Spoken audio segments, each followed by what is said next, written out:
I've known Matt as long as I can remember, so he's like a second father figure in a lot of ways in terms of the hockey aspect and have the way he treated me and everyone else around him. I learned a lot from him when I was real young. He always came over and hung out with me and always asked how my hockey was going. He'd come watch me play. So respect to my dad, but I wanted to be more like Matt than I did want to be like my dad. And again, that's no disrespect to my dad, but you got the captain of the Toronto Maple Leafs, one of the best players of all time. Mats Sundin is going to get this one!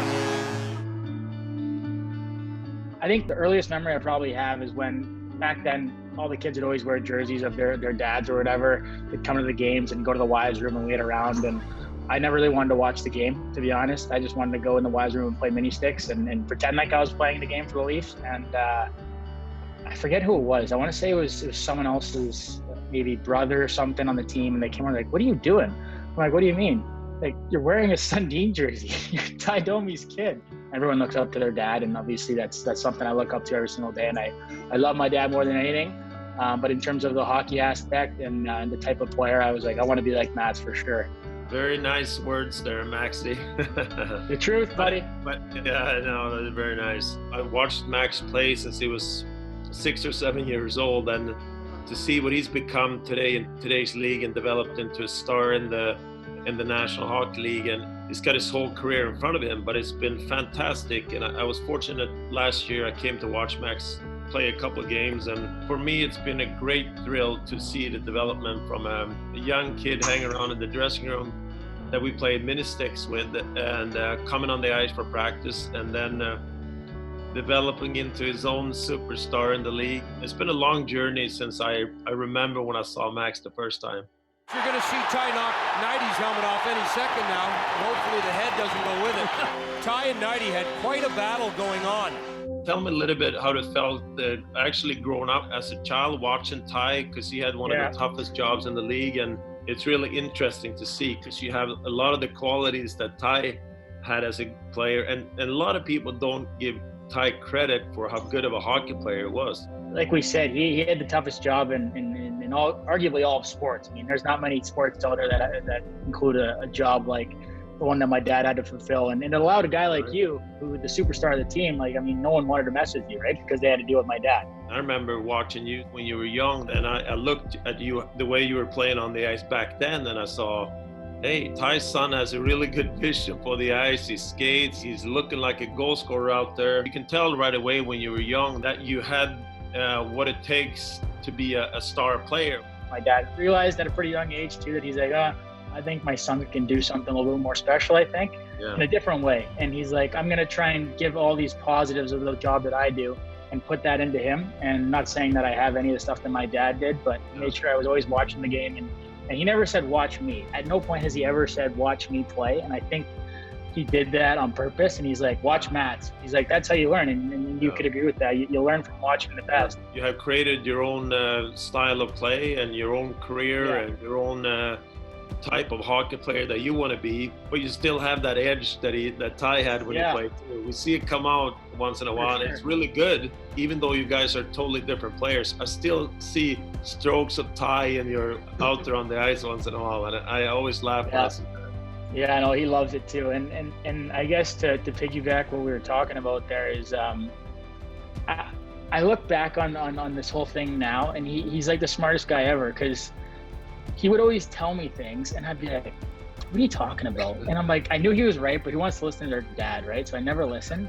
And then he'd go to Mats, or he'd go to whoever it might have been, Mario Lemieux or Mark Messier, and he'd get them to say the same thing or he'd ask them like, hey, I got to tell Max to do this. And he was so smart at manipulating everyone involved that he'd get his point across to basically say, well, Matt said it, I didn't say it. You got to listen to Mats. I'm like, okay, fine. Yeah, I'm going to listen to Mats. I'm going to listen to Messier, whatever it might have been.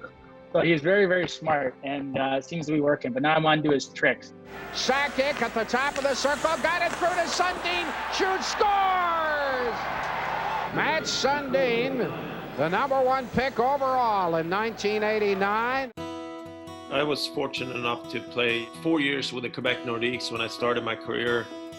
And I got into the league as a 19-year-old, and we were a very young team back then in Quebec too. I think the average age was 21 or something crazy, and I was fortunate to have a really good opportunity with some good leaders Joe Sakic was on the team, and I really learned a lot from watching him my first 4 years in the league. But at the same time, getting traded, I was 24, I think, when I got traded to Toronto Maple Leafs. I'd like to announce the following trade.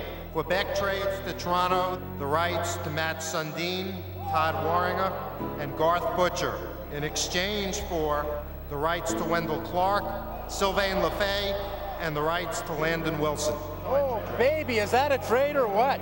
At that time in my career, I felt really happy to get a chance to play for an original 6 team. Toronto Maple Leafs, obviously, I knew was one of the big franchises in the National Hockey League, and get an opportunity to come to a great city. And when my trade happened, it was, you're so happy just to be in the National Hockey League. It wasn't a big thing for me, and it really was for me one of the key parts of my career for sure.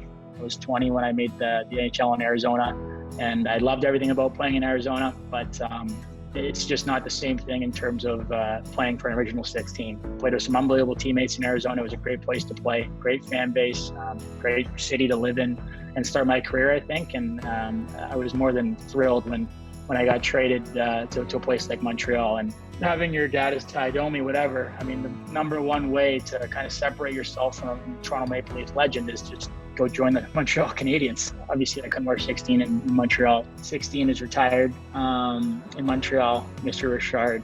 So I let Matt know I was going to wear 13, and I'm sure he was pretty excited. My dad was pretty pumped, and I wouldn't change it for sure. I'm very flattered to see Max with 13. I think it's going to bring him luck there and some good fortune. That's it.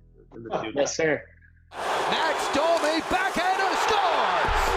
His first goal as a Montreal Canadian. My last year in Arizona, I was in a rut and I was struggling a little bit. And even though you might think you never lose faith and trust in yourself as an athlete, you do indirectly. And I think that's where I was at. And Matt's kind of just lit a fire under me a little bit. Then I went on to have a career year in Montreal.